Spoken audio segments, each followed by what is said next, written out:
Assalamualaikum warahmatullahi wabarakatuh. Untuk materi yang akan kita bahas hari ini tentang sistem pertidaksamaan dua variabel. Nah, sebelumnya untuk videonya nanti Ibu bagi dua ya. Ini untuk yang part 1 dulu. Untuk selanjutnya nanti Ibu akan segera upload. Untuk materi prasyarat yang harus kalian kuasai dalam materi ini yaitu persamaan linear dua variabel dan persamaan kuadrat. Persamaan linear dua variabel berarti yang kayak kemarin ya. Jadi yang terdiri dari X dan Y dan dia berpangkat 1. Sedangkan untuk persamaan kuadrat itu dia pangkatnya 2. Waktu SMP kita kalian pernah bahas ini waktu kelas 9 kalau nggak salah. Ya. Nah, untuk sistem persamaan linear kuadrat, nah ini berarti ada gabungan, ada yang linearnya, ada yang kuadrat.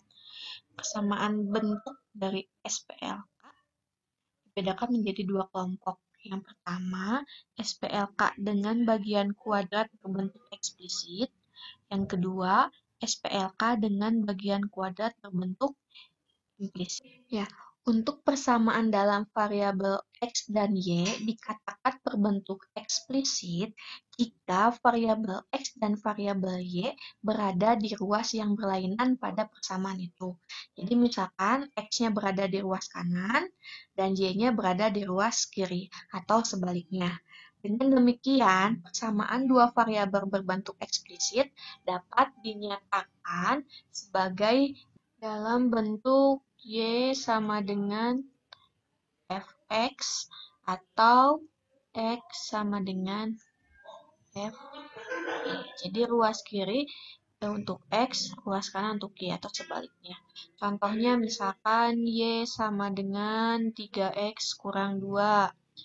Misalkan X sama dengan 3Y kuadrat kurang 6Y kurang 2. Nah, ini untuk contoh yang bentuk eksplisit ya.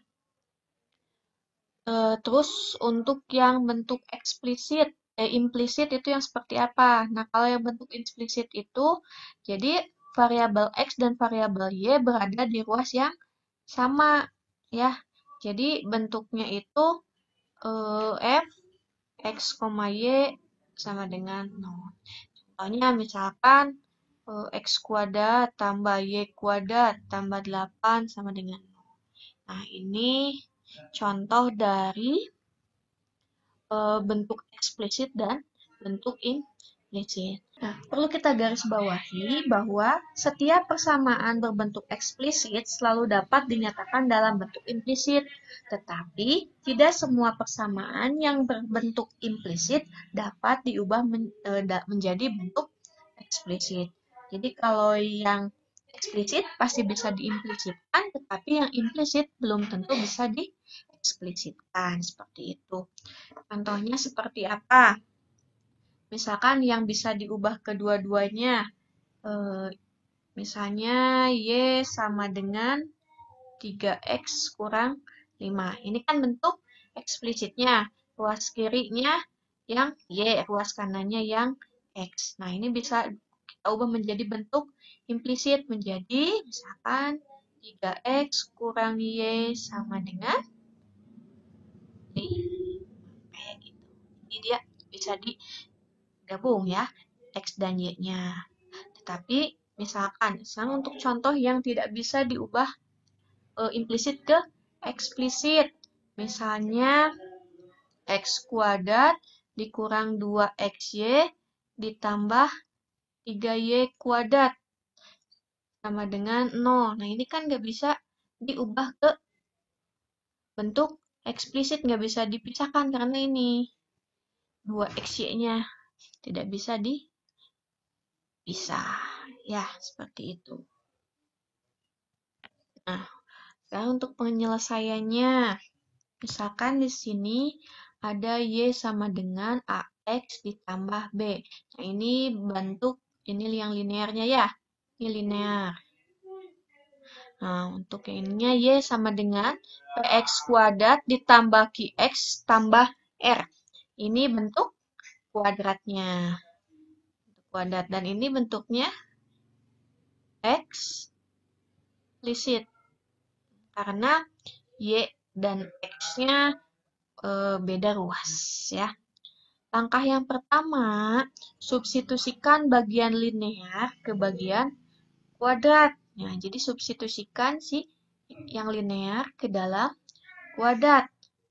Ini kan yang linearnya Y sama dengan AX tambah B. Ini yang kuadratnya Y sama dengan PX kuadrat tambah QX tambah R. Jadi ketika disubstitusikan, jadi AX tambah B sama dengan PX kuadrat ditambah QX ditambah R. Jadi si Y-nya disubstitusikan ke sini. Yang linearnya disubstitusikan ke yang bentuk kuadrat. Lalu kita bentuk ini ubah, pindah ruaskan, istilahnya pindah ruas ya. Ini tambah X. Ingat ya, nggak ada pindah ruas, tapi ini hanya memanipulasi bentuknya. Ini jadi R dengan selanjutnya kita gabung. Jadi ini PX kuadrat tambah ini kan saya X dengan X. Ini berarti Q kurangi A X ditambah R kurangi I. Nah, ini merupakan persamaan dalam bentuk X ya. Selanjutnya untuk langkah 2, nilai-nilai X yang diperoleh pada langkah 1, itu pun jika ada, disubstitusikan ke bagian linear. Banyaknya anggota dalam himpunan penyelesaian SPLK ditentukan oleh diskriminan D sama dengan Q kurangi A kuadrat dikurangi 4P kali R kurang B sebagai berikut. Ini ada 3. Nah, namun sebelumnya ini diskriminan itu yang seperti apa? Kita tahu kan untuk diskriminan D itu adalah B kuadrat kurangi 4AC. Ya, tadi kan bentuk persamaan yang kita peroleh itu adalah PX kuadrat ditambah Q kurangi AX ditambah R kurangi B sama dengan 0.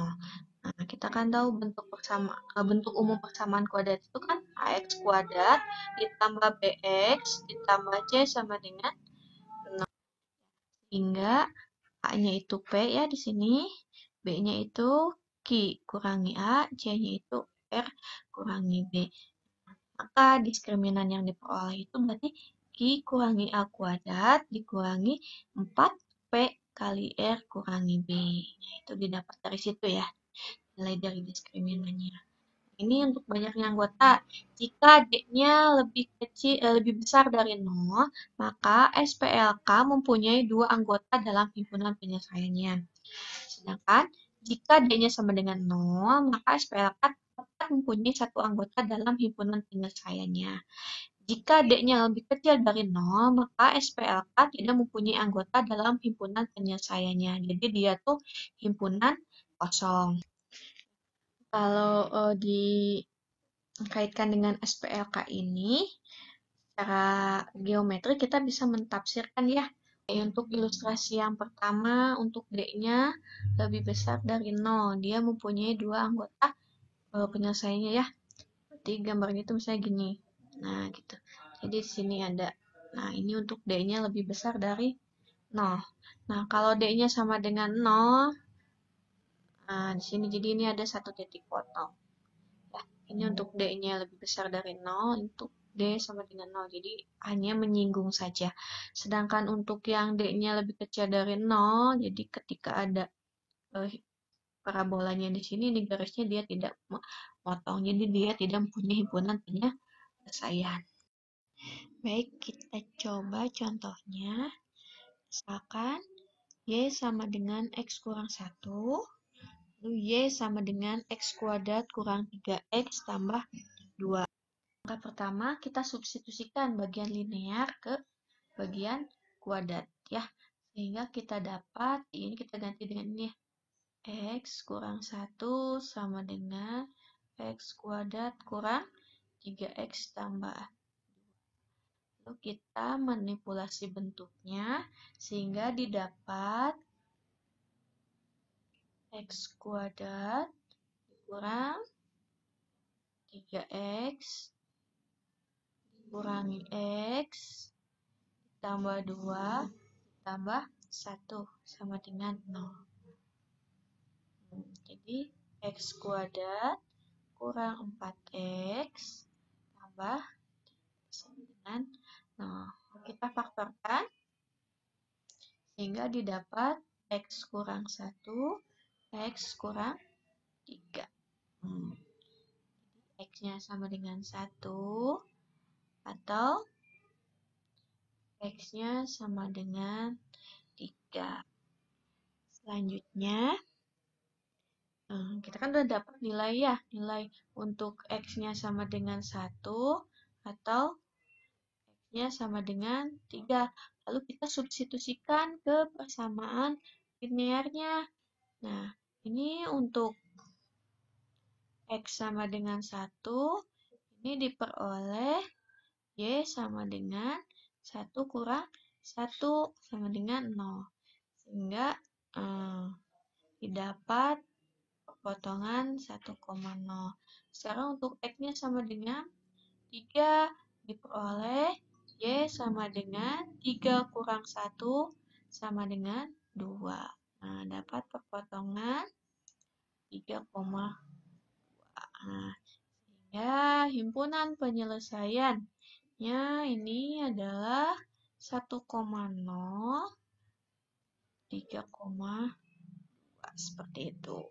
Dalam taksiran geometri, garis Y sama dengan X kurang 1 memotong parabola Y sama dengan X kuadrat kurang 3X tambah 2 di dua titik yang berbeda. Begini ya. Berarti ini titiknya di sini 1,0 dan di sini 3,2. Ini secara geometri. Selanjutnya contoh yang kedua, Y sama dengan X kurang 3, Y sama dengan X kuadrat kurang X kurang 2. Sama, kita substitusikan dulu yang linear ke yang kuadrat, sehingga didapat X kurang 3 sama dengan X kuadrat kurangi X kurang 2. Bentuknya kita ubah menjadi X kuadrat kurangi X, ya, kurangi X kurang 3, tambah 3 kurang 2, ini sama dengan 0. Sehingga didapat X kuadrat kurang 2X tambah 1 sama dengan 0. Lalu kita faktorkan menjadi X kurang 1 kuadrat sama dengan 0. Sehingga X-nya 1. Lalu substitusikan ya. Substitusikan bentuk X sama dengan 1 ke linear. Jadi, Y sama dengan 1 kurang 3. Dapat negatif 2. Sehingga titik potongnya 1, negatif 2. Nah, secara geometri bisa kita lihat bentuknya ini ya. Dia memotong di 1, negatif 2. Jadi dia memiliki satu titik potong. Contoh selanjutnya ini Y sama dengan negatif 2X tambah 1. Y sama dengan X kuadrat kurangi 4 tambah 3. Nah, lalu kita kerjakan lagi kayak yang tadi. Sehingga didapat negatif 2X tambah 1 sama dengan X kuadrat kurang 4X tambah 3. Lalu X kuadrat ya, dikurang 4X ditambah 2X ditambah 3 dikurang 1 sama dengan 0. Dapat X kuadrat kurang 2X tambah 2 sama dengan 0. Nah, ini kan sulit untuk kita tidak bisa difaktorkan. Nah, berarti kita gunakan langkah yang kedua untuk yang menggunakan diskriminan yang tadi untuk menentukan apakah dia punya penyelesaian, dua penyelesaian satu penyelesaian atau dia himpunan kosong. Nah, kita gunakan diskriminan ya. Berarti D sama dengan, ini kan ini ya, min 2 kuadrat dikurangi 4A-nya 1 kan, B-nya 2. Dapat berapa? Negatif 4. Ya, karena ini dikuadratkan 4 kurang 8, negatif 4. Ya, dan negatif 4 itu kurang dari 0. Dan kita tahu ketika D-nya kurang dari 0, maka tidak ada garis memotong. Jadi dia atau maupun menyinggung. Jadi ini himpunannya himpunan kosong. Jadi HP-nya himpunan kosong. Ya, atau boleh kita tulis HP-nya itu kan. Nah, kita lihat secara geometri ya, tidak ada perpotongan seperti itu.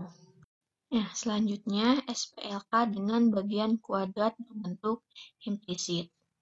Ya, ini bentuknya implisit. Px tambah Ky tambah R sama dengan 0. Lalu ini AX kuadrat tambah BY kuadrat tambah CXY ditambah DX ditambah IY ditambah F sama dengan 0. Dengan A, B, C, D, E, F, P, Q, dan R merupakan bilangan-bilangan real. Kita langsung lihat ke contohnya.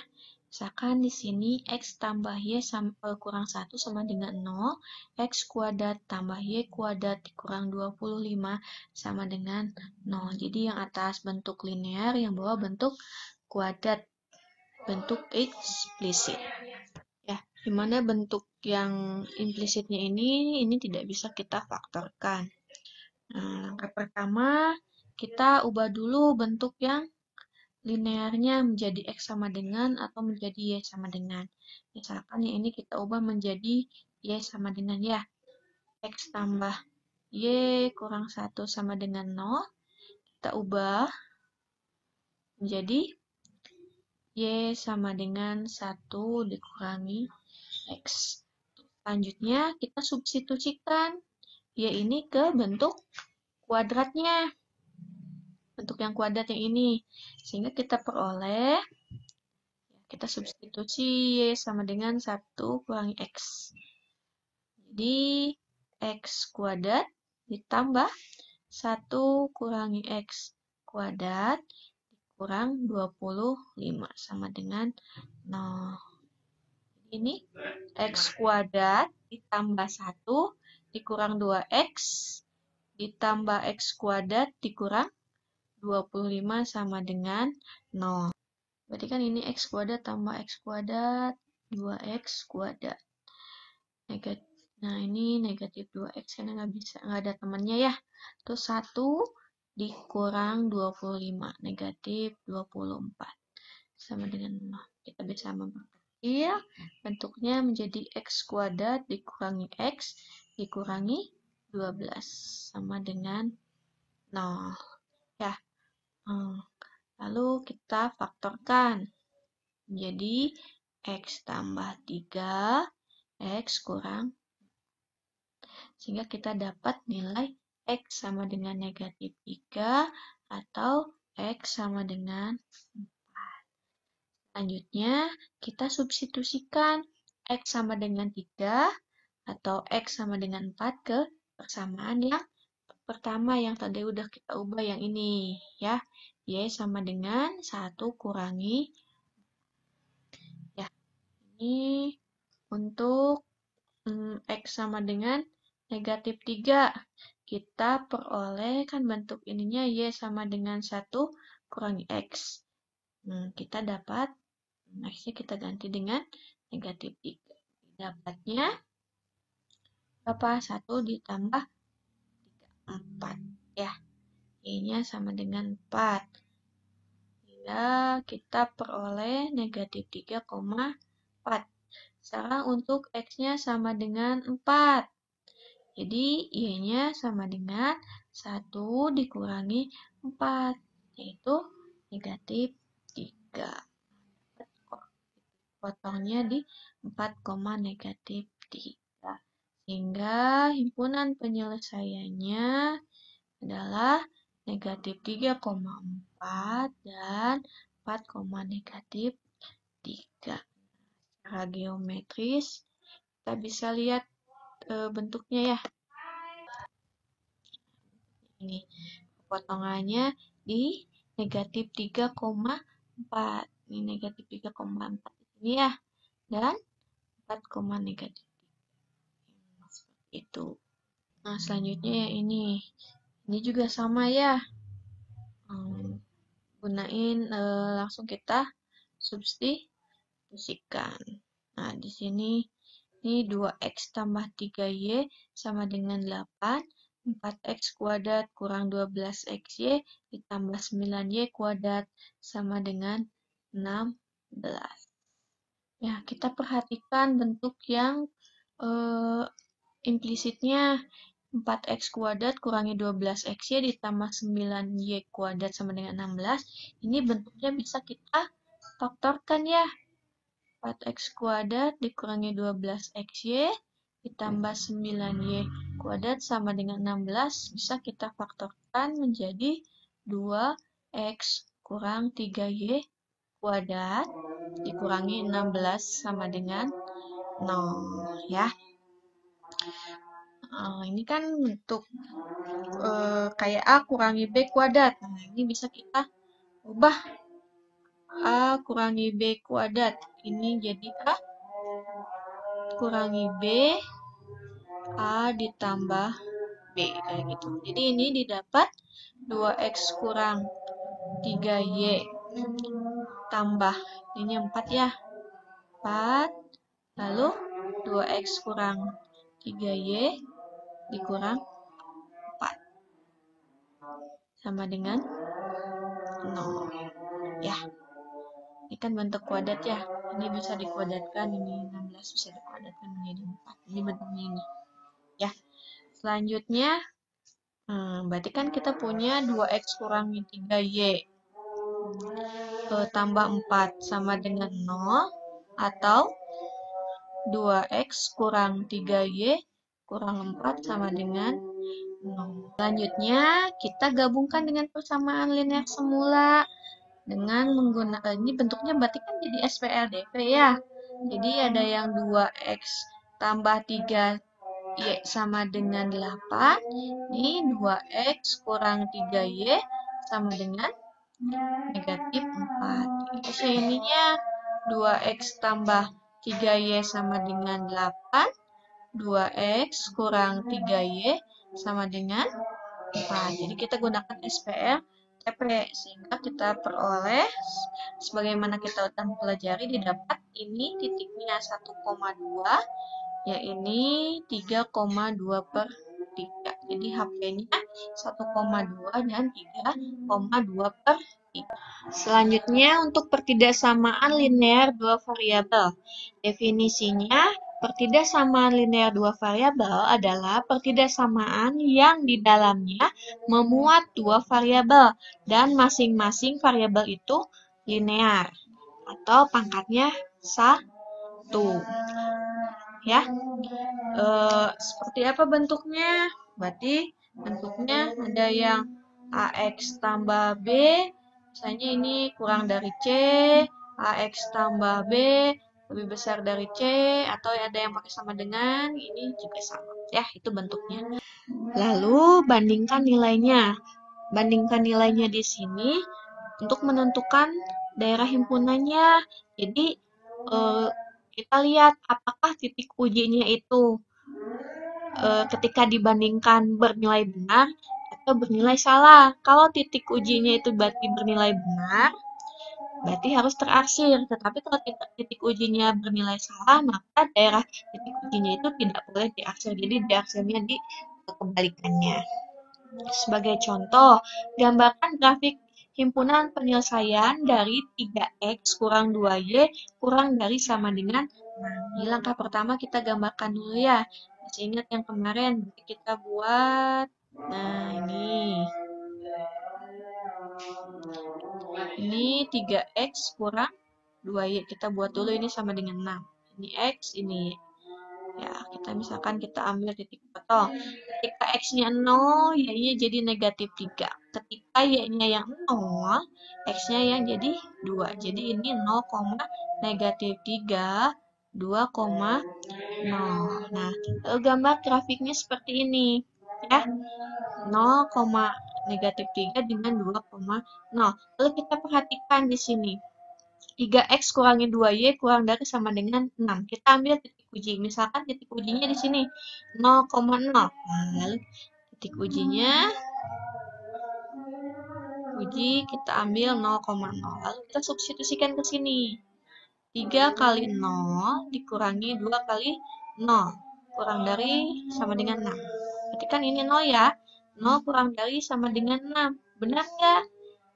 Ya, 0 itu lebih kecil dari 6. Berarti benar. Kita lihat posisi 0,0 ini ada di atas garis ini, 3x kurang 2y sama dengan 6. Nah, lalu kita perhatikan juga kalau ini tandanya ada sama dengan, maka garisnya ini penuh. Tapi kalau misalnya garisnya tandanya nggak pakai tanda sama dengan, nanti di sini putus-putus. Nah, ini kan 0,0-nya memenuhi, benar, berarti ke atas. Berarti akhirannya ini. Ini DHP-nya. Seperti itu. Ya, selanjutnya untuk pertidaksamaan kuadrat dua variabel. Definisi dari pertidaksamaan kuadrat dua variabel itu sendiri adalah pertidaksamaan yang di dalamnya memuat dua variabel dan salah satu atau kedua variabelnya berbentuk kuadrat. Jadi di sini yang perlu kita garis bawahi, ini dua variabel dan dia berbentuk kuadrat, berarti dia pangkatnya pangkat 2. Misalnya Y lebih kecil dari AX kuadrat ditambah BX tambah C. Atau Y lebih kecil sama dengan AX kuadrat tambah BX tambah C. Atau Y lebih besar dari AX kuadrat tambah BX tambah C. Y lebih besar sama dengan AX kuadrat ditambah BX tambah C. Ya. Jadi ini pangkatnya pangkat 2. Dengan catatan A, B, dan C ini bilangan real. Ya, bilangan real. Dan A-nya itu tidak sama dengan 0, B-nya juga tidak sama dengan 0. Seperti itu.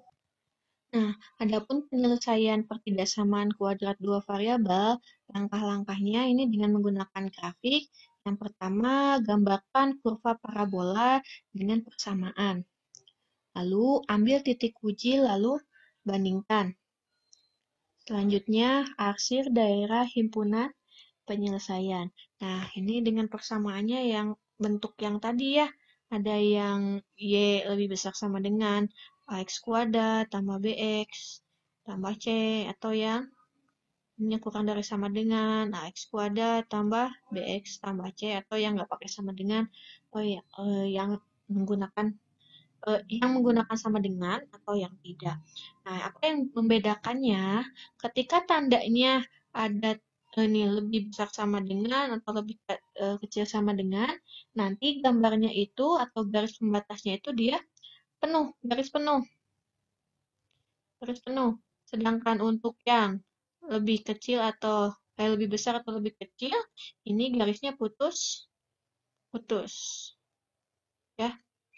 Jadi kalau ini misalnya gambarnya full gini, nah kalau ini putus-putus. Kayak gitu. Ya. Nah, kita coba ke contohnya. Misalkan, tentukan DHP dari pertidaksamaan berikut. Y lebih kecil sama dengan X kuadrat tambah 3X tambah 2. Nah, langkah pertama kita gambarkan dulu kurvanya.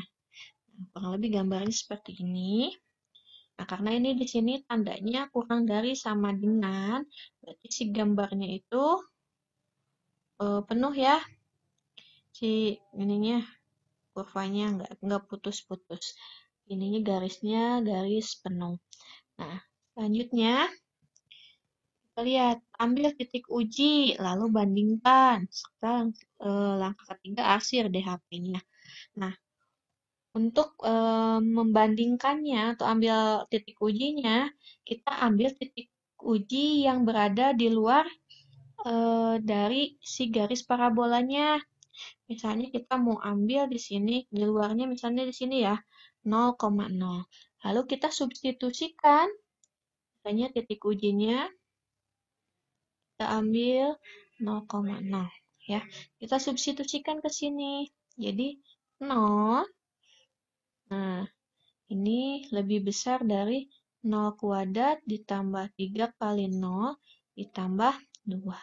0 lebih kecil. Ini lebih kecil sama dengan, ini kan hasilnya jadi 2. 0 lebih kecil sama dengan 2. Memenuhi tidak? Ya, ini memenuhi. Karena iya, 0 itu lebih kecil dari 2. Nah, karena si 0,0 ini memenuhi, itu artinya harus terarsir. Jadi DHP-nya itu sebelah sini. Daerah yang di bawah kurvanya. Ya, ini DHP-nya. Jadi di bawah kurvanya. Seperti itu. Ya, untuk selanjutnya, nih contohnya. Y lebih besar dari X kuadrat kurangi 1. Nah, di sini nggak ada tanda sama dengannya ya. Itu artinya parabola Y sama dengan X kuadrat kurangi 1 pada bidang kartesius, ini garisnya putus-putus. Ya, jadi titik-titik yang terletak dalam parabola itu tidak termasuk dalam daerah himpunan penyelesaian. Kita gambarkan bentuknya kurang lebih seperti ini. Ini bukan garis pembatas ya, mungkin ini pas ini nggak kekat. Ya, jadi ini gambarnya garis putus-putus. Nah, selanjutnya kita ambil titik ujinya. Misalnya titik uji yang kita ambil boleh 0,0 di sini. Masukin titik uji. Ini 0,0 yang lebih mudah. Berarti kan ini 0 lebih besar dari 0 kuadrat kurang 1. 0 lebih besar dari negatif 1. Benar atau salah? 0 lebih besar dari negatif 1. Benar ya? Berarti ini memenuhi. Karena memenuhi 0,0 ini ada di dalam si kurva itu, jadi yang jadi DHP ini. Ya, ini DHP-nya seperti itu. Nah, ya, karena titik ujinya yang diambil di sini 0,0, ternyata pernyataannya menjadi benar. Nah, kalau misalnya pernyataan jadi salah, berarti si 0,0 ini nggak boleh terasir, berarti ini DHP-nya ada di sebelah luar. Nah, untuk materi selanjutnya nanti kita akan bahas di video berikutnya. Jangan lupa ketik nama dan kelas kalian di komentar ya, untuk sebagai tanda bahwa kalian sudah menonton dan memahami video yang telah Ibu share ini. Terima kasih atas perhatiannya. Ditunggu video berikutnya untuk yang part 2. Assalamualaikum warahmatullahi wabarakatuh.